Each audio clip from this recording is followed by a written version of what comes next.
السلام علیکم، بسم اللہ الرحمن الرحیم۔ شیطان جو ہے یہ صرف وسوسہ دیتا ہے، اور انسان کے اندر جو خواہشات ہیں جن کو نفس کہتے ہیں وہ پھر اس کی پیروی پر ضد کرتے ہیں۔ اگر وہ ضد نہ کریں، یہ کون سے لوگ ضد کرتے ہیں؟ جو نفس کے غلام ہیں، خواہشات کے غلام ہیں۔ اور جن لوگوں کو ہدایت اور نور ایمان نصیب ہوتا ہے، مرشد کامل نصیب ہوتا ہے، وہ فوراً سمجھ جاتے ہیں کہ یہ ہمارا خیال نہیں، یہ شیطان کا وسوسہ ہے۔ وہ پھر اس کی پیروی نہیں کرتے تو اس کے شر سے بچ جاتے ہیں۔ شیطان سے زیادہ نقصان انسان دیتا ہے، کیونکہ شیطان کسی کو بازو سے پکڑ کر گناہ کے لیے نہیں لے جاتا، لیکن جب جو انسان اپنی خواہشات اور نفس کا مرید ہو جاتا ہے، نفس کی ہر خواہش پہ جان دیتا ہے اور اس کو اپنی ضرورت سمجھتا ہے، خواہش سمجھتا ہے، وہ پھر شیطان کا شکار ہوتا ہے۔ اصل میں وہ نفس پرست ہوتا ہے، تو وہ پھر اس کی پیروی کرتا ہے اور ذلیل زندگی گزارنے پر اپنے آپ کو مجبور کر لیتا ہے، اور روح بیچارہ تڑپتا رہ جاتا ہے کہ اب کیا کریں، یہ خواہشات کے پیچھے چل پڑا ہے اور دوزخ میں جانا پڑے گا روح کو، کیونکہ سزا اور جزا کی مستحق جو ہے وہ روح انسانی ہے۔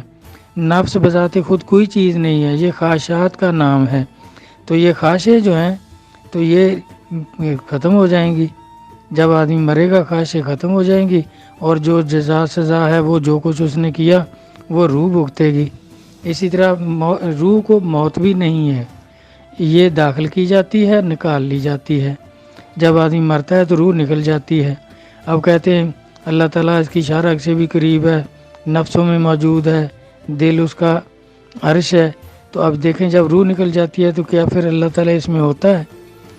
تو یہ روح ہی اللہ کا حکم ہے، کیونکہ قرآن پاک میں ہے روح من امر ربی، یہ اللہ کا حکم ہے۔ اس نے روح کو تسلیم نہیں کیا شیطان نے، اس لیے اس کو اپنے دربار سے اللہ نے نکال دیا کہ نکل جا میرے دربار سے روز جزا تک، اور اخیر میں تجھے دوزخ میں بھر دوں گا۔ پھر اس نے مہلت مانگی، معافی نہیں مانگی، مہلت مانگی کہ مجھے مہلت دو، ان کی وجہ سے اولاد آدم اور اولاد آدم کی وجہ سے مجھے راندہ درگاہ کیا ہے، تو میں ان کو گمراہ کروں گا۔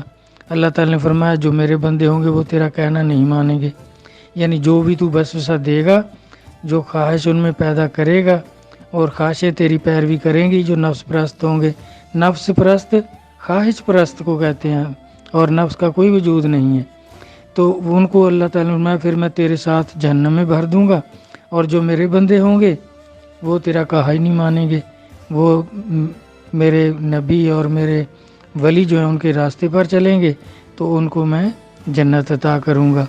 اس طرح تعریف بالکل یہی ہے، اور یہ اس کی تھوڑی سی وضاحت میں نے کر دی۔ اگر پھر بھی کوئی مبہم رہ جائے مسئلہ تو دوبارہ ارشاد فرمانا، میں پھر عرض کر دوں گا۔ والسلام، اللہ حافظ۔